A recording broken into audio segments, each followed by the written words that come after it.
Mira, bienvenido Hugo. Garcilaso, ¿y qué más? El que más primero. ¿Cómo estás, Ernesto? ¿Y cómo están ustedes? Una simple acotación. El tema masónico está, pues, ahí, ¿no?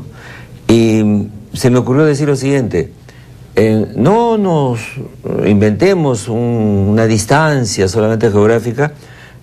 Hay libros y hay información muy interesante hecha por investigadores, ONGs, institutos, sobre el mundo masónico. Y como ejemplo, de mi colección privada, he traído dos para decir que acá se puede saber lo que allá pasa. Por ejemplo, leo el texto de uno de estos trabajos, La democracia lejos de Lima, descentralización y política en el departamento de San Martín, de Patricia Zárate Ardela, colección mínima, Instituto de Estudios Peruanos, 2001.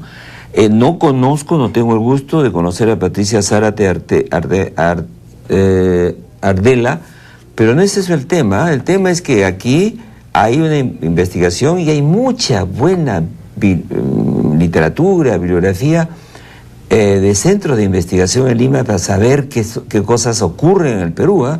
De modo que esto me dijo en general a todo el mundo y a la clase política en particular, porque para eso se hacen estos libros. El otro, por ejemplo, es Los estudiantes indígenas amazónicos de la Universidad Nacional Mayor de San Marcos, un estudio de Luis Tejada, que sí es mi amigo, que sí lo conozco, que es un estudio sobre los puntos de vista de los estudiantes amazónicos que viven en el Perú, que viven en Lima, en el Perú, que viven en San Marcos y que dan sus opiniones sobre los estudios, se evalúan a sí mismos. De modo pues que no es que lo exótico, lo lejano, sino al revés.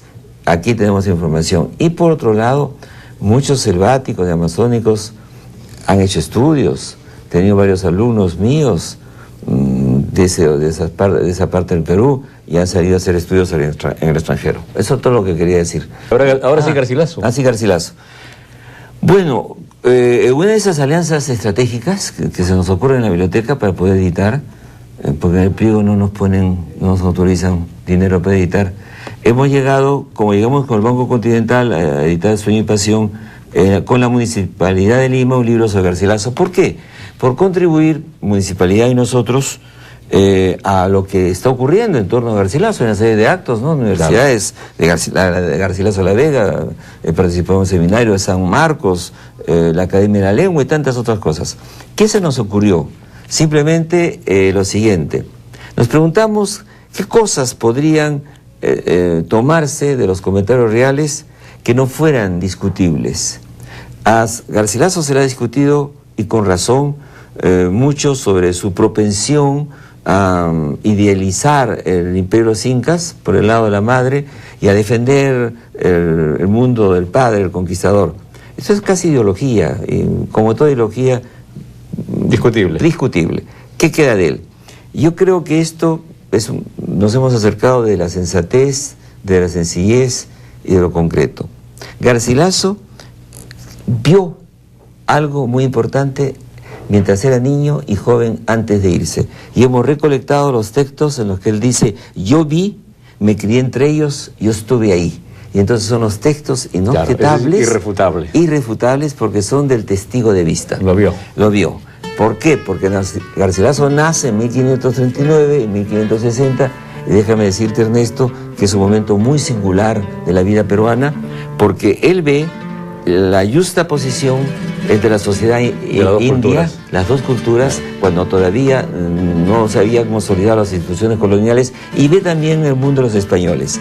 Es un periodo muy interesante, se está reorganizando el Perú después del choque de la conquista, y diríamos, es el encario hacia los incas, ¿no? Claro. Pero que sigue rodando. No hay incas, pero los indios del Cusco van entre el 21 y el 24 de junio a celebrar el Inti Raymi en un sitio especial, en un andén, y él lo ve. No hay instituciones coloniales, pero los guerreros españoles se entretienen en la plaza de armas jugando a cañas, que es un juego de caballos, ¿no? Un juego a cañas, ensartando con las lanzas una serie de cosas en el suelo, y él ve todo eso y luego se va. Entonces tengo que preguntarme por qué se va. ¿Se va a los 20 años? Se va a los 20 años. Nace en 1539 y se va en 1560. ¿Y por qué se va? ¿Por qué se va? Porque es un hombre que tiene la suerte de tener un padre cariñoso y tutelar, que no deja de reconocerlo como hijo natural y le da 4.000 pesos para que se vaya a estudiar a España.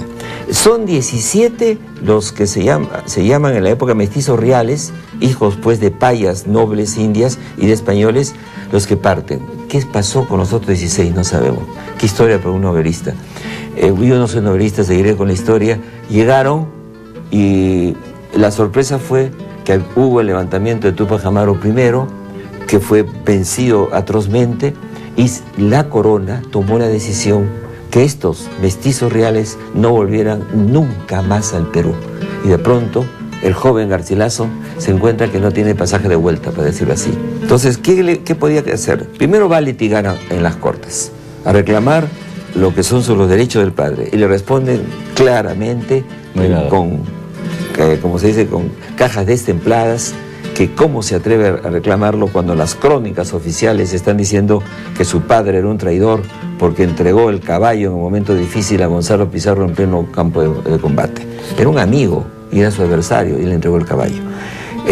Esto va a provocar que durante toda su vida Garcilaso piense en contestar esta afrenta al honor del padre. Pero en ese momento es un joven, también sin formación humanista todavía, y no le queda más remedio, visto esta respuesta a la corte terminante, un no rotundo, hacer una vida español. Entonces, después de haber sido pretendiente en cortes, va a hacer algo, que es ser soldado. Se va a la guerra. Se va a la guerra. ¿Cuál guerra? Hay muchas. Hay una guerra en las Alpujarras, claro, que es el levantamiento de los moriscos. Y se va y recibe, y va a caballo, es capitán de un escuadrón. Qué cosa tan terrible. El mestizo va a aplacar un levantamiento de moriscos también dominados como los indios del Perú en las sierras de Granada.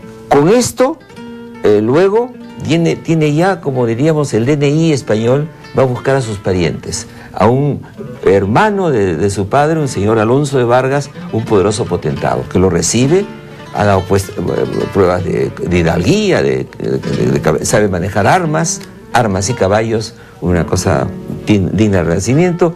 Y me imagino la conversación con el tío: pues hijo, ¿qué es lo que tú sabes hacer? Y Garcilaso le había dicho: pues señor, yo entiendo mucho de caballos y de armas y de cereales. Y lo pone a trabajar con él 25 años, va a ser su albacea, o sea, se convierte después de guerrero en un hombre de negocios. Y entonces es tan bueno, es tan honesto y honrado, que a la muerte de don Alonso de Vargas lo hace su legatario. Lega primero a la viuda y a Garcilaso y a las dos hijas. Cuando la viuda muere 2 años después, Garcilaso tiene fortuna. Estoy contando, queridos amigos, la historia exitosa de Garcilaso de la Vega, que todavía no se llama Garcilaso, como lo ha mostrado también Max Hernández, se llama Gómez Suárez de Figueroa. ¿Y en qué momento se llama Garcilaso? Después, cuando comienza a frecuentar, pues como tiene fortuna, tiene renta, se va a Sevilla, frecuenta a los humanistas, en otras palabras, es un autodidacta. Va a Sevilla, que es su gran escuela humanista, los humanistas hablan de este hombre excepcional, traduce el León del hebreo, prepara la Florida del Inca, según mi maestro Porras, es lo mejor que hizo, y de pronto a los 60 años toma fuerza y comienza a escribir los comentarios reales. Y los edita a los 70. Mira, la vejez paga la buena conducta. Y entonces, si tiene tal salud a los 70 años, es como tenerla a los 140 hoy día, porque la gente vivía muy poco, claro. Era un hombre muy parco, muy cuidadoso de su vida. Sin embargo, es un hombre, quiero decir con esto, le hace un niño a una criada en la casa de Vargas, que es una hija adoptiva, que aparece en el testamento. Y luego se compró una esclava blanca, cuando salió de la guerra de Alpujarras, que se vendían, que una blanca era una turca, una musulmana, claro, turca, y se fue con ella durante mucho tiempo. Entonces hay que poner las costuras en su tiempo, porque quiero hablar bien de Garcilaso, pero no quiero que sea una especie de consagración para una santificación. No se trata de santificarlo, de encontrarlo como hombre. ¿Y qué se convierte Garcilaso con el tiempo? En un humanista, en un filósofo, en un pensador cusqueño incrustado en el Renacimiento. Por eso en este libro, en la parte final, hablo del Garcilaso humanista y filósofo, y lo coloco en un cuadrito que tú seguramente después reproducirás, en donde está al lado de sus pares. Al lado de Galileo, al lado de Moro, al lado de Bacon. Que lo han leído. Sí. Moro piensa en utopía porque ha leído los comentarios. Petrarca, Erasmo es un humanista.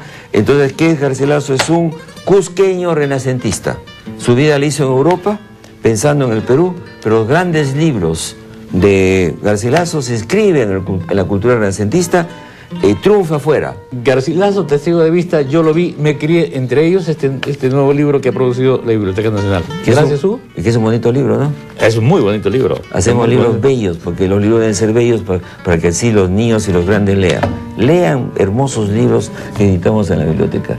Esto es cero cobro nuestro, no tenemos ningún derecho a cobrar. Esa edición con el dinero de la municipalidad.